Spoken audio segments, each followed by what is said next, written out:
bien? Oui, je m'entends pas bien.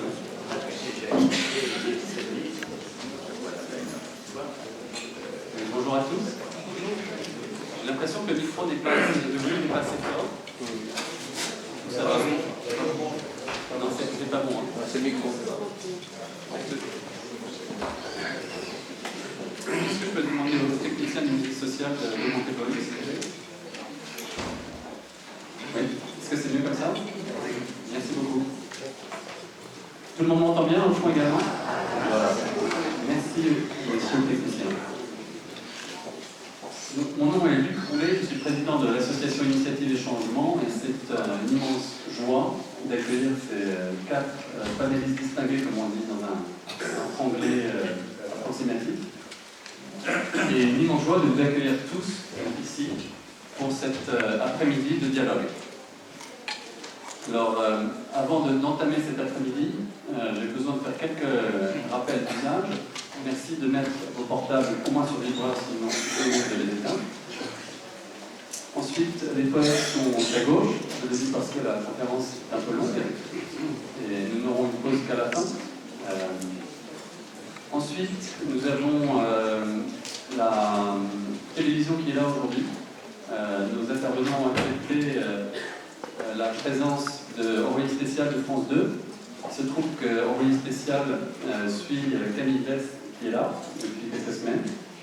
Et donc, dans le cadre d'un portrait qui est fait de Camille Bess, elle nous a été demandé si la présence des caméras est opportune.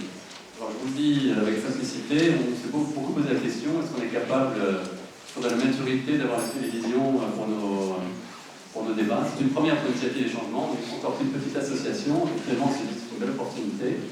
J'ai parlé avec Anou qui est là, qui va vous dire quelques mots pour qu'on soit tous conscients du droit à l'image et ce qu'on en fait. Voilà. Merci, bonjour. C'est nous, l'équipe de France 2, dans un spécial. On fait un reportage sur les dessinateurs de presse en France. C'est pour ça qu'on filme Camille depuis quelques jours et quelques semaines. Les personnes qui ne veulent pas apparaître à la télévision ont le droit de ne pas apparaître à la télévision. Est-ce que vous pourriez juste me lever la main? Je vais prendre une petite photo de la salle pour me souvenir de vos visages. Et notamment lorsque vous allez... Lorsque vous allez poser les questions, est-ce que vous pourriez dire avant de poser votre question si vous acceptez d'être filmé ou non? Voilà, c'est tout. Ok. Merci beaucoup et bonjour. Oui, donc ceux qui veulent faire une photo, levez la main. Et ce que je propose, c'est que par défaut, si vous posez une question, vous pourrez être enregistré. Si vous ne souhaitez pas être enregistré, merci de dire au moment où vous parlez. Alors, qui ne veut pas être filmé? Levez la main.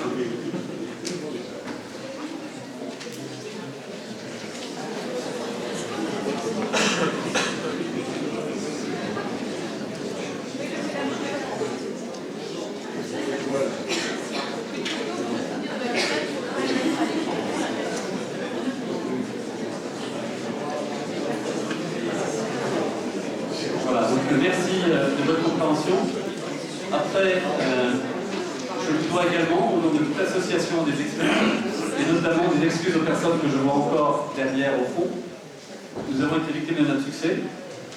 La semaine dernière, à une semaine seulement de l'événement, on l'a lancé, on s'est dit on est fou, on n'aura jamais personne dans la salle.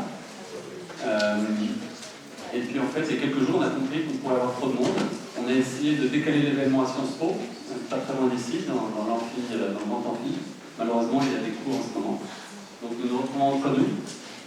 Un certain nombre de nos amis de province aussi avaient demandé à ce qu'on filme l'événement. Donc voilà, pour ceux qui sont dehors, je vous envoie mes excuses.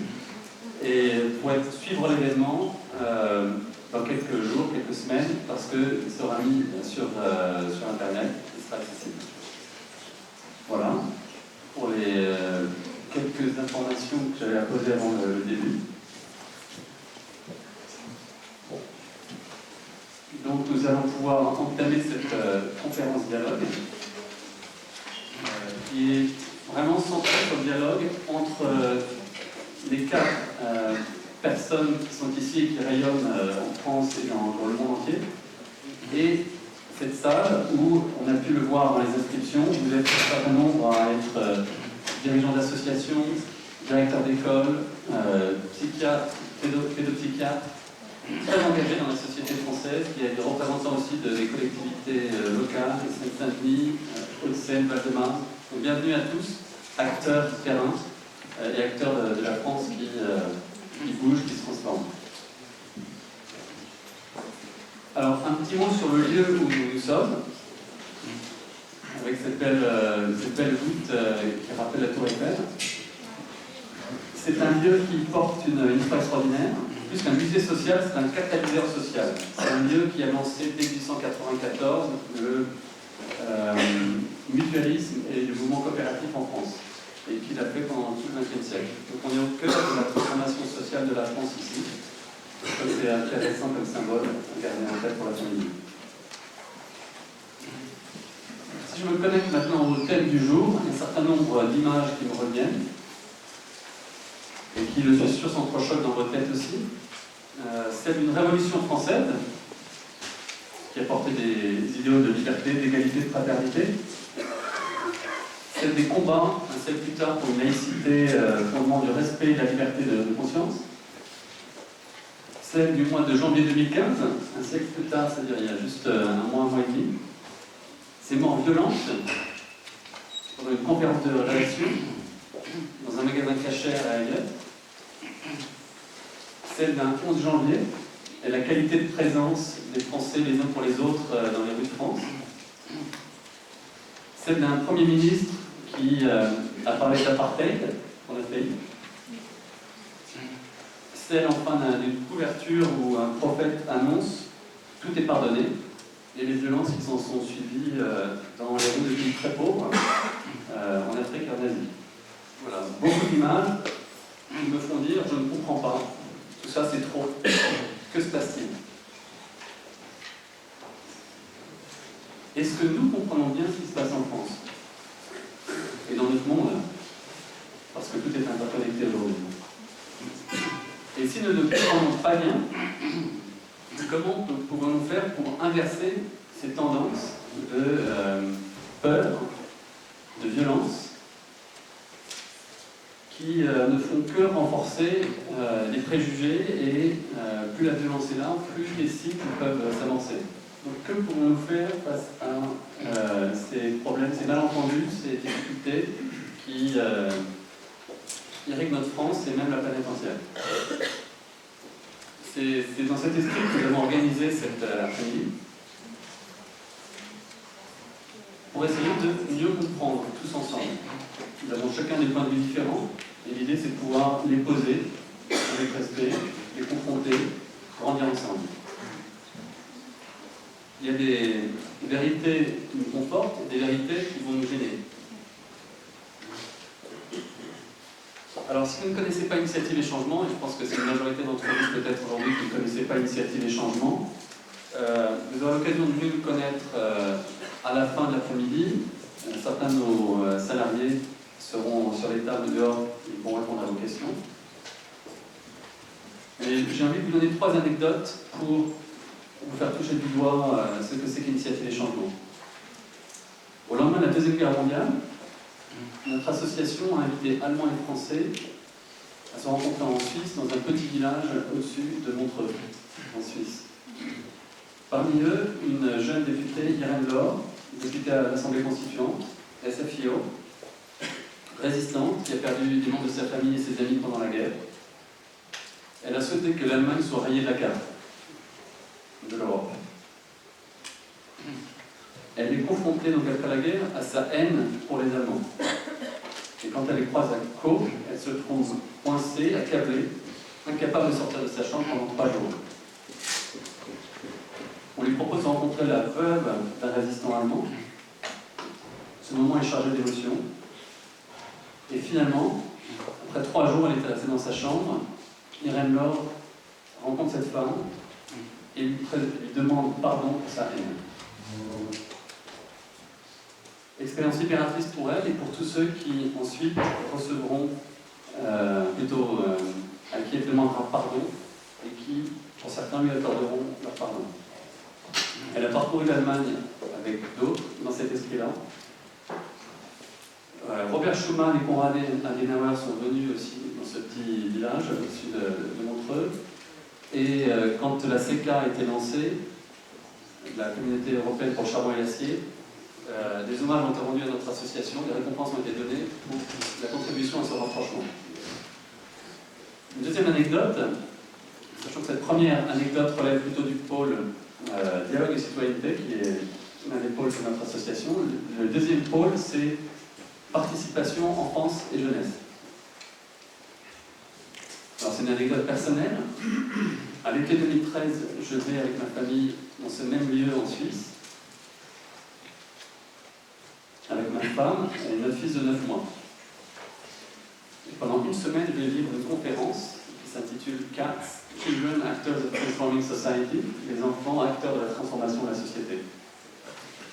Ce sont des enfants et des adultes du monde entier qui viennent explorer la participation des enfants au nom des articles 12 et 15 de la Convention des droits de l'enfant, convention dont on fête cette année les 25 ans. Ce n'est pas de la théorie, c'est de la pratique au quotidien, c'est pour ces articles, de cette participation des enfants. Et on rencontre des parlementaires, des jeunes parlementaires du Pays de Galles, des enfants du Kinshasa qui viennent témoigner, participer à cette vie commune. Comme tous les participants, je suis redescendu de cette montagne avec un regard différent sur les enfants et notamment mon enfant. Il est devenu un partenaire compétent, non seulement de son développement, mais de mon développement, du développement de sa mère, du développement même de ses grands-parents. Ce changement de regard, c'est le cœur de ce qu'on fait dans l'initiative de changement.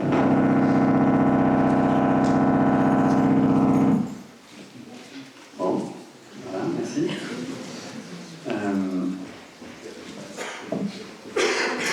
Et en début de semaine, le Parlement européen nous a demandé d'organiser un Parlement européen des enfants pour l'été qui vient, suite à ces conférences. Donc je suis très fier de ces investissements, de ces transformations, qui sont l'image de ce que l'on fait. Aujourd'hui, c'est le pôle dialogue et citoyenneté qui est organisé cet après-midi.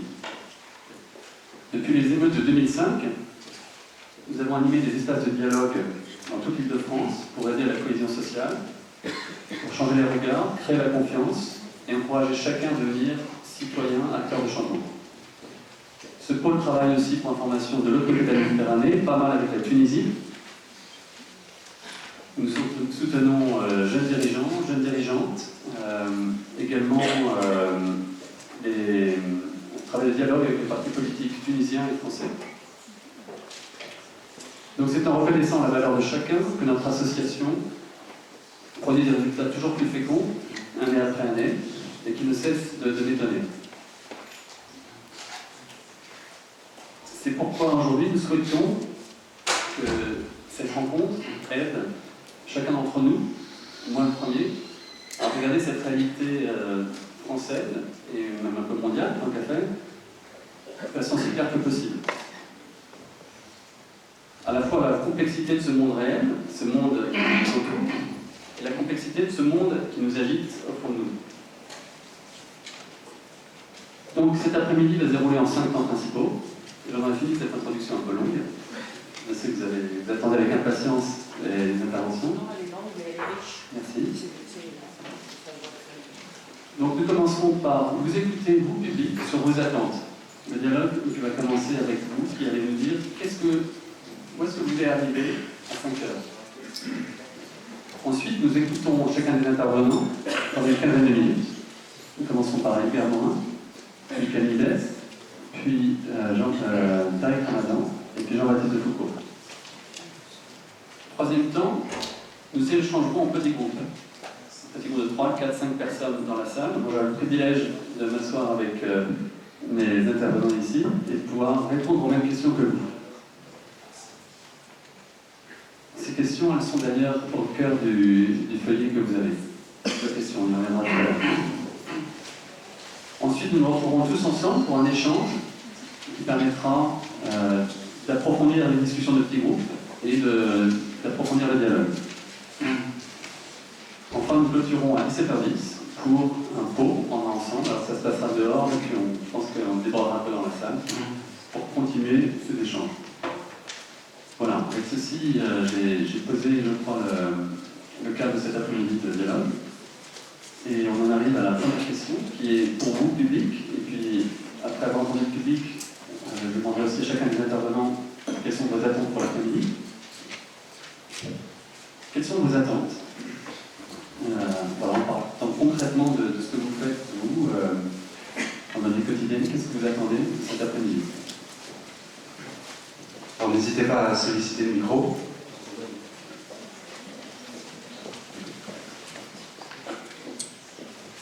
Bonjour, donc j'accepte d'être enregistrée ou filmée.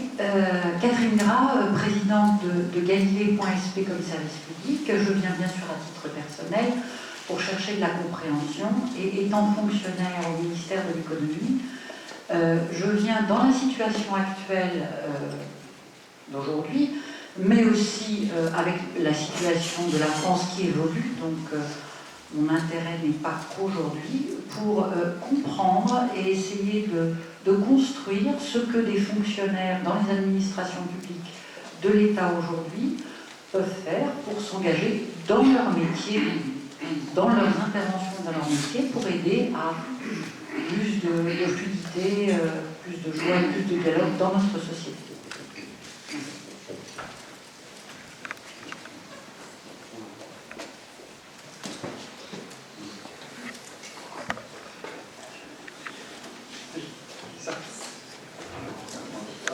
Oui, bon, j'accepte d'être enregistré. Alors, bonjour. Alors, pour résumer un peu, donc, on va dire les attentes. Là, quand je vois sur le titre « La liberté d'expression à l'épreuve de la rupture sociale », j'aimerais qu'il soit aussi abordé dans cette conférence une question moins abordée